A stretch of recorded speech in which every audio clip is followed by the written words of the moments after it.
Cómo triunfar sobre el miedo pecaminoso. Primera parte del libro Tratado práctico sobre el temor, por John Flavel, donde se exponen y prescriben claramente los diversos tipos, usos, causas, efectos y remedios del temor para el alivio y aliento de todos los que temen a Dios en estos tiempos dudosos y perturbadores. No digan conspiración a todo aquello que este pueblo llama conspiración, ni teman ustedes lo que ellos temen, ni tengan miedo. Al Señor de los ejércitos santifiquen, Él sea su temor, Él sea su terror. Entonces Él vendrá a ser santuario. Isaías capítulo 8, versículos 12 al 14. No hay mayor diversidad en los rasgos externos que los temperamentos y disposiciones internas de los hombres. Unos son temerosos como liebres, y se sobresaltan ante cualquier sonido o ladrido. Otros, audaces como leones, enfrentan peligros sin temblar. Algunos temen más de lo debido, otros antes de lo debido, y otros cuando no deberían temer en absoluto. La persona mundana teme al hombre, no a Dios. El cristiano fuerte teme a Dios, no al hombre. El cristiano débil teme demasiado al hombre y muy poco a Dios. Existe un temor que es efecto del pecado, brota de la culpa y arrastra al alma más culpa. Y hay un temor que es efecto de la gracia, surge de nuestro amor a Dios y a su causa, y lleva al alma hacia Dios en el camino del deber. Cuanto menos temor tenga un hombre, más felicidad tendrá, excepto en el caso de aquel temor que es nuestra felicidad y nuestra excelencia. No puede decirse de ningún hombre, como se dice del Leviatán en Job 41, versículo 33, que fue hecho sin temor. Quienes poseen más fortaleza no están libres de ciertos temores. Y cuando la iglesia está en las tormentas de la persecución, casi cubierta por las olas, los pasajeros más valientes pueden sufrir tanto por esta pasión tumultuosa en su interior como por la tormenta exterior, todo por no creer plenamente o no recordar a tiempo que el Señor, almirante supremo de todo el océano y comandante de todos los vientos, está a bordo del barco para guiarlo y preservarlo en la tormenta. Un ejemplo claro de esto se halla en este contexto, donde vemos a los mejores hombres temblando ante la expectativa de los peores eventos, tanto para la iglesia en general como para ellos mismos. Sus corazones se estremecieron como los árboles del bosque sacudidos por el viento. Isaías 7, versículo 2. Y ciertamente, si sus peligros se midieran solo por los sentidos, sus temores no excederían el valor de la causa. Más aún, su peligro parecería superar sus temores. Era la invasión de un enemigo extranjero y cruel, los asirios, que irrumpían como una brecha del mar e inundarían la tierra de Manuel. El Señor hace subir sobre ellos las aguas del río, impetuosas y muchas, esto es, al rey de Asiria con todo su poder, el cual se derramará por todos sus cauces, y pasará por todas sus riberas. Versículo 7. Así como este versículo compara al enemigo con las aguas que ahogan rápidamente el territorio que invaden, el versículo 8 revela cuánto prevalecerían y cuán cerca estarían de una ruina total. Pasando hasta Judá, inundará y pasará adelante, llegará hasta la garganta, y extendiendo sus alas, llenará la anchura de tu tierra, oh Emanuel. Todo el cuerpo quedaría sumergido, excepto la ciudad capital, que permanecería sobre las aguas. Tras describir el poder y éxito del enemigo invasor, en los versículos 9 y 10, se burla de sus intrigas y alianzas, asegurándoles que, aunque Dios por fines justos y santos permitiera que afligieran a su pueblo por un tiempo, el resultado de sus consejos y crueldades recaería sobre ellos mismos, terminando en su propia ruina y confusión. Entonces, Isaías recibe el mandato de animar a los débiles y temblorosos corazones de quienes temían a Dios en estos tiempos perturbadores y aterradores. El Señor me habló con mano fuerte y me enseñó que no caminara por el camino de este pueblo, diciendo, no digan ustedes conspiración. Versículos 11 al 13. Que Dios hablara al profeta con mano fuerte implica la fuerte impresión que el espíritu de profecía dejó en su corazón, donde el Señor puso, por así decirlo, su mano sobre él, como quien va a confiar un secreto especial a un amigo. Es como si dijera: acércate, Isaías, atrayéndolo al mismo tiempo con mano amigable. Presta mucha atención a lo que te encomiendo, tanto para ti como para mi pueblo elegido que te sigue. No digan ustedes conspiración a todo aquello que este pueblo llama conspiración. Es decir, que estas noticias aterradoras no los afecten como a Acaz y al pueblo común con él, quienes, aterrorizados por los peligros inminentes, dedican todos sus consejos y esfuerzos a prevenirlos mediante alianzas con Asiria. Oseas 5, versículo 13. O, si no es posible, con algún poder extranjero que los proteja. Pero no vuelven sus ojos a mí en busca de protección. Esperan más de Egipto que del cielo, más de una caña quebrada que de la roca eterna. No teman ustedes lo que ellos temen. Su temor los aleja de Dios hacia lo creado. Primero los perturba, luego los enreda. Por el contrario, asegúrense de que ustedes y todos los fieles en la tierra me santifiquen en sus corazones, y hagan de mí su temor y su espanto. Es decir, confíen en mí por fe en este día de angustia, y denme gloria por mi sabiduría, poder y fidelidad, apoyándose plenamente en estos atributos míos, confirmados en tantas promesas probadas. No recurran a esos medios pecaminosos y vanos como quienes no tienen parte en mí ni experiencia de mí.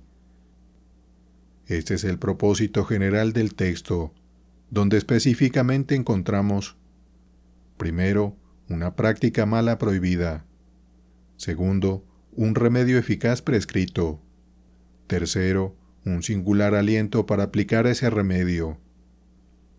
Primero, una práctica mala prohibida. No teman lo que ellos temen, ni tengan miedo. Este es ese principio pecaminoso que los inclinaba a imitar a los demás, es decir, a decir conspiración. Los temores pecaminosos suelen llevar incluso a los mejores hombres a complacencias pecaminosas y a recurrir a medios indirectos para salvarse. Su temor puede entenderse de dos maneras: subjetivamente y efectivamente. Subjetivamente, como el mismo temor que sentían los judíos carnales e incrédulos, un temor que los esclavizaba en angustia espiritual, fruto del pecado, pecado en sí mismo, causa de más pecado para ellos y justo castigo de Dios por sus otras transgresiones. Efectivamente, no permitan que su temor produzca en ustedes los mismos efectos dañinos que el de ellos, haciéndoles olvidar a Dios, exaltar lo creado y preferir su propia astucia a la omnipotencia y fidelidad infalible de Dios. Si preguntan cómo evitarlo: segundo, un remedio eficaz prescrito. Al Señor de los ejércitos santifiquen. Él sea su temor, Él sea su terror. El temor de Dios absorberá el temor al hombre. Una reverencia y santo respeto a Dios extinguirá el miedo a servir a lo creado, como el sol apaga el fuego, como el fuego desplaza a otro. Así, este temor desplaza a aquel. Santificar al Señor de los ejércitos significa atribuirle debidamente la gloria de su poder soberano, sabiduría y fidelidad, no solo en palabras, sino especialmente en actos internos de confianza, resignación y total dependencia de Él. Estas actitudes, siendo las más nobles del hombre hacia su Creador y las más que le glorifican, son también las más beneficiosas y reconfortantes para nuestra paz y seguridad en tiempos de peligro. Si alguien realmente mira a Dios en el día de angustia como al Señor de los ejércitos, quien gobierna todas las criaturas y sus acciones, ante cuyo mandato están todos los ejércitos del cielo y de la tierra, y puede confiar en el cuidado y amor de este Dios, como un niño en peligro se entrega con mayor seguridad a la protección de su Padre, qué paz, qué descanso debe seguirle. ¿Quién temería pasar entre tropas armadas sabiendo que el general es su propio Padre? Cuanto más domine este temor filial en nuestros corazones, menos temerán el poder de lo creado. Cuando el dictador gobernaba en Roma, los demás magistrados cesaban. Así también, en gran medida, cesarán otros temores cuando el temor de Dios sea el dictador del corazón. Este es el remedio. Tercero, un aliento singular para aplicar este remedio. Si santificamos así al Señor de los ejércitos, reconociéndolo y dependiendo de Él como hijos en tiempos de peligro, entonces Él será para nosotros un santuario, es decir, nos protegerá, defenderá y proveerá en los peores momentos. Entonces el Señor creará sobre toda la morada del monte de Sión y sobre sus congregaciones nube y oscuridad de día, y de noche resplandor de fuego que eche llamas, porque sobre toda gloria habrá un dosel, y habrá un abrigo para sombra contra el calor del día, para refugio y protección contra el turbión y contra el aguacero. Isaías 4, versículos 5 al 6. Aunque rujan los vientos, caiga la lluvia o relampaguee, estarán seguros, bajo un buen techo. De aquí surgen dos doctrinas. Primera doctrina, que hasta los mejores hombres son propensos a ser vencidos por temores serviles en tiempos de gran angustia y peligro. Segunda doctrina, que el temor de Dios es el medio más eficaz para extinguir el temor pecaminoso a los hombres y para asegurarlos en el peligro. Capítulo 2, donde se explican los tipos y naturaleza del temor, en particular los temores perturbadores y serviles hacia las criaturas. Existe un triple temor en el hombre: natural, pecaminoso y religioso.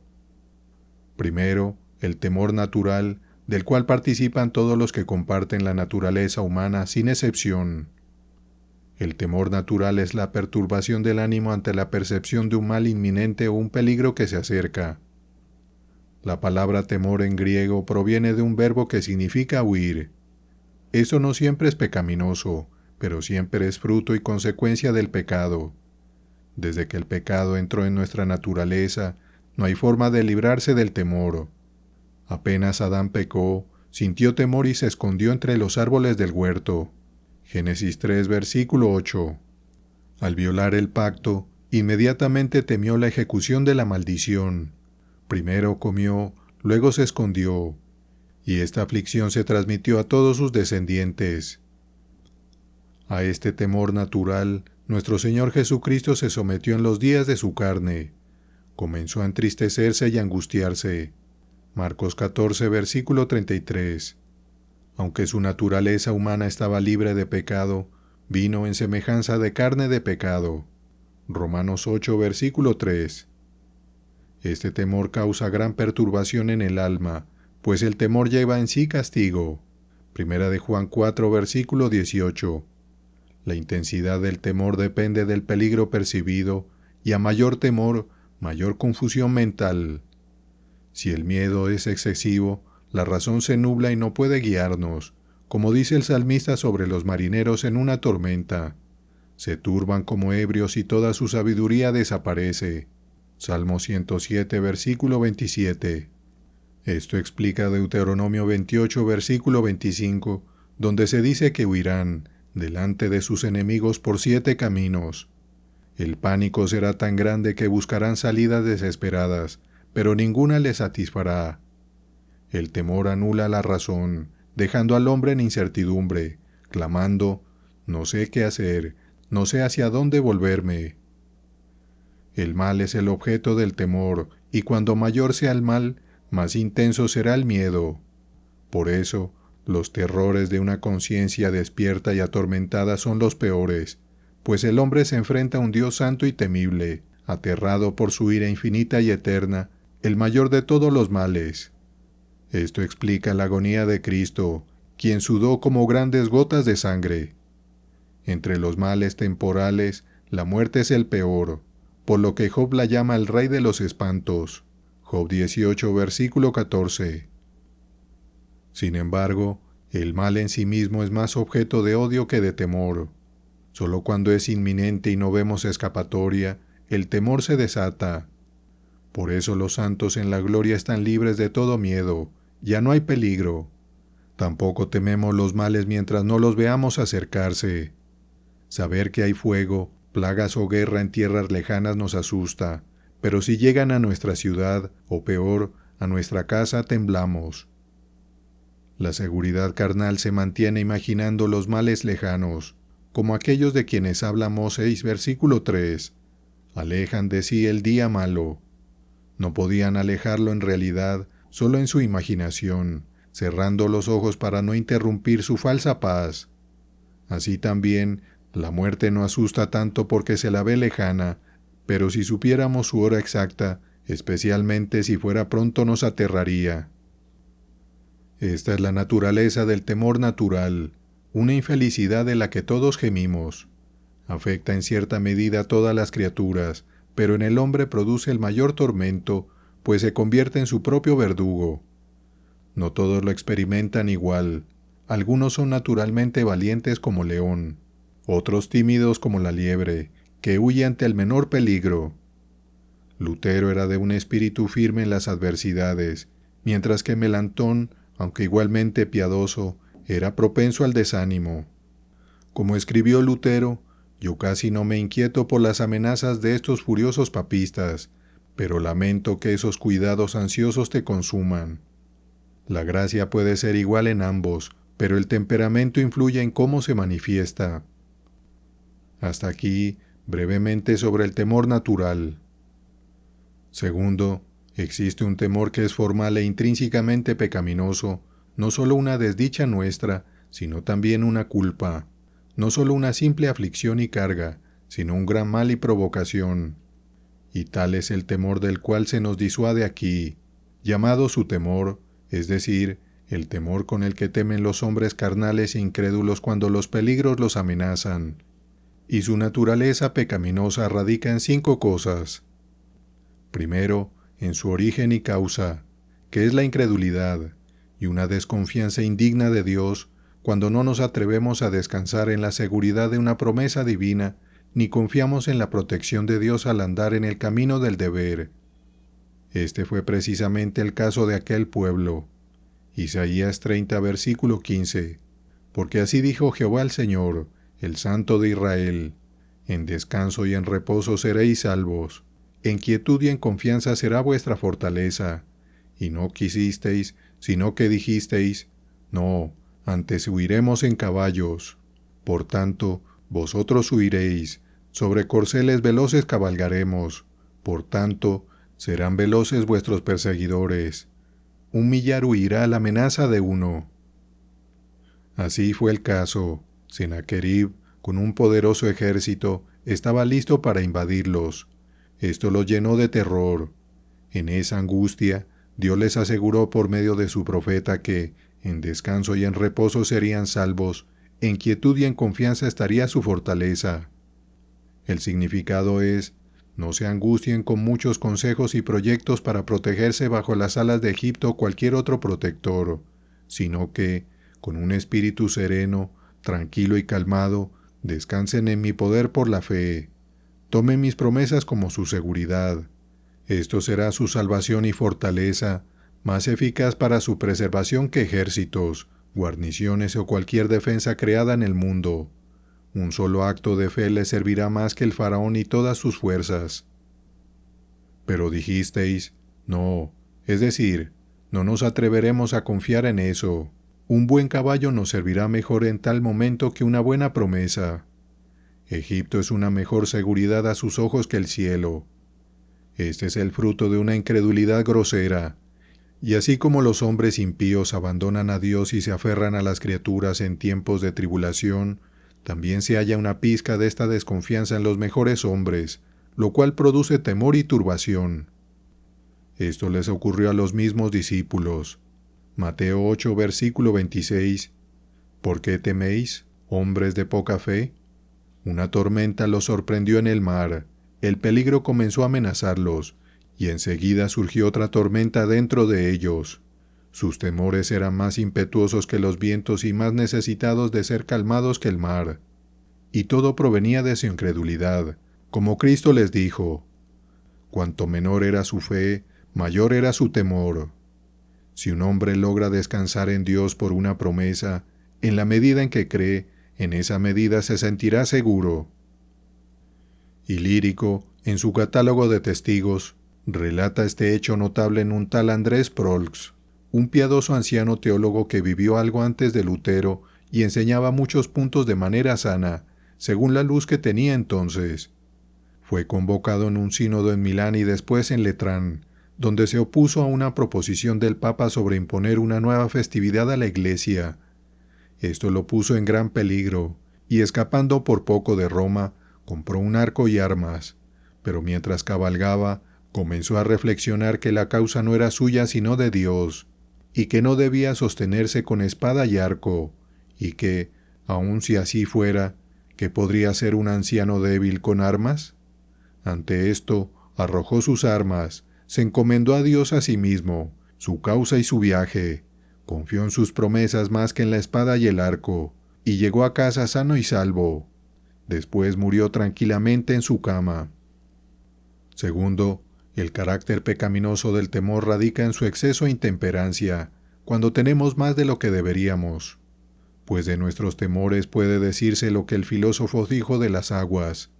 Es difícil mantenerla dentro de límites. Todo arbusto parece un oso, cualquier problema pequeño nos asusta. Nuestro temor excede el valor y mérito de la causa. Es un gran pecado amar o temer a cualquier criatura por encima de lo que corresponde a una criatura, como si fueran dueñas de todo nuestro consuelo temporal y eterno. Así, cuando los hombres de Israel oyeron de la confederación de sus enemigos contra ellos, el texto dice: se estremeció su corazón y el corazón de su pueblo, como se estremecen los árboles del monte a causa del viento. Isaías 7, versículo 2. O como solemos decir, como hoja de álamo temblón. Es triste ver hombres temblando y sacudiéndose como los árboles en un día ventoso. Así lo hizo la casa de David, en parte por el recuerdo de calamidades pasadas, pero especialmente por su incredulidad en el cuidado protector de Dios en sus peligros presentes y futuros. Sí, esta es con demasiada frecuencia la falta de los buenos hombres, tanto en el temor como en el amor hacia lo creado, al sobrepasar los límites debidos de la moderación. Se dice de Jacob, aunque hombre de mucha fe, y con los más dulces estímulos para fortalecerla, tanto por experiencias pasadas como por promesas divinas de estar con él, que cuando Esaú se acercaba, tuvo gran temor y se angustió. Génesis 32, versículo 7. Poco antes, Dios se le había aparecido con gracia y le había enviado una guardia real de ángeles, incluso 2 campamentos o ejércitos de ángeles, versículos 1 al 2, y sin embargo, apenas Esaú se le acercó, tuvo miedo. Sí, mucho miedo, miedo y angustia, a pesar de una visión tan alentadora como esa. Tercero, el carácter pecaminoso de nuestros temores también radica en su desorden. Temer más de lo debido ya es malo, pero magnificar su poder por encima del de la criatura, exaltar el poder de cualquier criatura por medio de nuestros temores y darle tal dominio sobre nosotros, como si tuviera una autoridad absoluta sobre nuestras vidas o consuelos, para hacer con ellos lo que quiera, es sacar a la criatura de su rango y ponerla en el lugar de Dios, y por tanto es un temor muy pecaminoso y maligno. Confiar en cualquier criatura como si tuviera el poder de un Dios para ayudarnos, o temer a cualquier criatura como si tuviera el poder de un Dios para dañarnos, es sumamente pecaminoso y altamente provocador para Dios. Esta confianza desordenada es reprendida y condenada en Isaías 31, versículo 3. Y los egipcios hombres son, y no Dios, y sus caballos carne, y no espíritu, de manera que al extender Jehová su mano, caerá el ayudador, y caerá el ayudado, y todos ellos desfallecerán juntamente. Es decir, es un error pecaminoso y peligroso que una criatura dé a otra la confianza y dependencia que solo se le debe a Dios, mirar a los hombres como si fueran dioses y a los caballos como si fueran espíritus. Todas las criaturas, aun las más fuertes, son como la parra, el lúpulo o la hiedra. Si se aferran al poste, al muro o al roble, pueden sostenerse, así como ustedes también pueden sostenerse si se apoyan en Dios. Pero si dependen y se enredan unas con otras, como ustedes y los egipcios hacen, caerán y desfallecerán todos juntos. Y así como una criatura tiende desordenada y pecaminosamente a confiar y apoyarse en otra, también hay una gran impiedad en temerse y atemorizarse desmedidamente entre criaturas, como si la criatura temida fuera más bien un Dios y no un hombre, más bien un espíritu que carne. y así nuestro temor magnifica y exalta a la criatura y la coloca, por así decirlo, en el lugar de Dios. Este fue el pecado que Dios reprendió en su propio pueblo. Isaías 51, versículos 12 y 13. Yo soy vuestro consolador. ¿Quién eres tú para que tengas temor del hombre que es mortal, y del Hijo del hombre, que es como heno, y te olvidas de Jehová, tu Hacedor? Vean cómo el temor exalta al hombre y disminuye a Dios. Se piensa tanto en el poder dañino de los hombres, que se olvida el poder salvador de Dios, como si éste no contara en absoluto. Así un gusano mortal, que perecerá como la hierba, eclipsa la gloria del gran Dios que extendió los cielos y el cimiento de la tierra. Y este fue el mal contra el cual Cristo advirtió a sus propios discípulos en Mateo 10, versículo 28. Y no temáis a los que matan el cuerpo, mas el alma no pueden matar. Temed más bien aquel que puede destruir el alma y el cuerpo en el infierno. Es decir, cuídense de temer a cualquier hombre, aunque esté armado con mucho poder y furia, como si en sus manos estuviera el poder de hacerlos o deshacerlos para siempre, como si dependieran de su voluntad y placer para salvarlos o arruinarlos eternamente. No teman a quien solo puede tocar sus cuerpos, como si pudiera condenar sus almas. No le atribuyan a ninguna criatura el poder soberano e incomunicable que solo pertenece a Dios. Cuarto, el carácter pecaminoso del temor consiste en la influencia perturbadora que ejerce sobre los corazones de los hombres, por la cual los descompone e inhabilita para cumplir con sus deberes. El temor a veces pone a las personas en tal agitación y sus pensamientos en tal desorden, que por el momento apenas reciben ayuda o alivio de sus gracias o de su razón. Pues bajo el temor extraordinario, tanto la gracia como la razón, como ruedas de un reloj demasiado ajustado, se detienen y no se mueven en absoluto. Es raro encontrar a alguien con la firmeza y constancia de corazón y mente en un día de temor como la que tuvo Josafat. Segunda de Crónicas 20, versículos 2 al 3. Y acudieron algunos y dieron aviso a Josafat, diciendo: Contra ti viene una gran multitud del otro lado del mar y de Siria, y he aquí están en Hasezón Tamar, que es en Gadi. Entonces él tuvo temor, y Josafat humilló su rostro para consultar a Jehová. Es decir, compuso y afirmó su corazón para orar en un momento de tanto miedo y alarma terrible. Pero es raro encontrar tal constancia y equilibrio de mente como ese. En casos similares, la mayoría está en gran pánico, como describe el profeta la condición de los judíos en Isaías 22, versículos 2 al 3, cuando Jerusalén fue sitiada y el enemigo llegó hasta sus muros. Lo que poco antes era una ciudad alegre, o como algunos traducen, la ciudad bulliciosa, ahora está en un temor tan pánico que está llena de confusión y tumultos. Algunos suben a las azoteas, ya sea para esconderse o lamentarse, o para observar al enemigo terrible desde afuera. Otros se adelantan a la espada del enemigo y mueren de miedo antes de tiempo. Sus propias suposiciones de miseria los mataron antes de que la espada de otro enemigo los tocara. Pero no se lee que alguno corriera a su cuarto para buscar a Jehová. La ciudad estaba llena de agitación, pero no de oración. Ay, el temor los hizo clamar a los montes en lugar de a Dios. Versículo 5. Incluso a los mejores les resulta difícil mantener sus pensamientos centrados y sus mentes sin distracción en los momentos de mayor calma y paz, cuanto más en los apuros y tumultos del miedo. Quinto, el carácter pecaminoso del temor consiste en el poder que tiene para disponer e inclinar a las personas al uso de medios pecaminosos para evitar el peligro y para arrojarlas a las manos y poder de la tentación. El temor del hombre pondrá lazo. Proverbios 29, versículo 25. O sea, coloca y tiende una trampa delante de él. Satanás extiende la red, y el temor, como caballo cubierto de caza, lleva a los hombres directamente hacia ella. Fue el temor lo que llevó a Abraham, ese gran creyente, a la trampa de la disimulación, para gran descrédito de la religión, pues fue algo extraño ver a Abimelech, un pagano, reprendiendo así a Abraham por ello como lo hizo. Génesis 20, versículo 9. Y por este mismo mal, encuentran a Dios reprendiendo a su pueblo en Isaías 57, versículo 11. ¿Y de quién te asustaste y temiste, que has fallado a la verdad y no te has acordado de mí? Hay una doble mentira ocasionada por el temor, una de palabras y la otra de hechos. La hipocresía es una mentira hecha, una mentira práctica, y la historia de la Iglesia está llena de tristes ejemplos de disimulación por temor. Es el gran instrumento de Satanás para hacer que sus tentaciones sean victoriosas y exitosas en los hombres. Tercero, existe un temor santo y loable, un temor que es nuestro tesoro, no nuestro tormento. El principal adorno del alma, su belleza y perfección, no su desdicha ni pecado, a saber, el temor filial reverente de Dios.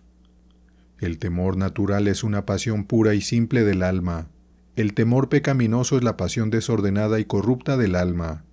Pero esta es la pasión natural santificada, y por lo tanto cambiada y bautizada en el nombre y la naturaleza de una gracia espiritual.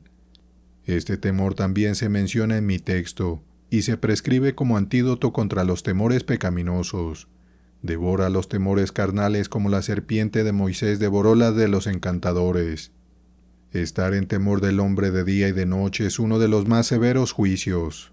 Deuteronomio 28, versículos 65 al 67. Y estar en temor de Dios todo el día es una de las misericordias más dulces. Proverbios 23, versículo 17. El temor del hombre acorta nuestros días. Isaías 22, versículo 24.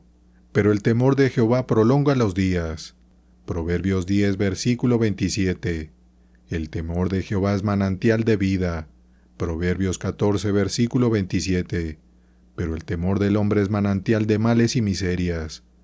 Por el temor de Jehová los hombres se apartan del mal. Proverbios 16, versículo 6. Pero por el temor del hombre los hombres se lanzan al mal. Proverbios 29, versículo 25. Este temor es un hábito, principio de gracia plantado por Dios en el alma, por el cual el alma se mantiene bajo un santo respeto al ojo de Dios, y desde allí se inclina a hacer lo que le agrada y a evitar lo que Él prohíbe y aborrece. Está plantado en el alma como un hábito permanente y fijo. No es producto natural del corazón humano, sino de una infusión e implantación sobrenatural. Y pondré mi temor en el corazón de ellos. Jeremías 32, versículo 40. Temer al hombre es natural, pero temer a Dios es completamente sobrenatural. Este temor santo pone al alma bajo el respeto del ojo de Dios. Mi corazón tuvo temor de tus palabras. Salmo 119, versículo 161. Es una deshonra para los siervos de los hombres ser siervos de vista, pero es honra y gloria para los siervos de Dios serlo. Este respeto al ojo de Dios los inclina a hacer lo que le agrada, y lo que Él manda. Y por eso temer a Dios y hacer justicia están unidos. Hechos 10, versículo 35. Si realmente tememos a Dios, no nos atrevemos a dejar de hacer lo que Él manda, y si su temor se exalta en nuestros corazones en alto grado, nos capacitará para obedecerle incluso en deberes acompañados del mayor autosacrificio. Ya conozco que temes a Dios, por cuanto no me rehusaste tu Hijo, tu único. Génesis 22, versículo 12. Este temor compromete, y en cierto grado capacita al alma en la que habita, para evitar y apartarse de todo lo que desagrada a Dios y Él prohíbe. En esto Job se mostró como un verdadero temeroso de Dios, no quiso tocar lo que Dios había prohibido, y por ello fue honrado con este excelente carácter. Hombre perfecto y recto, temeroso de Dios y apartado del mal. Cómo triunfar sobre el miedo pecaminoso. Primera parte del libro Tratado práctico sobre el temor, por John Flavel. Colgado en el madero.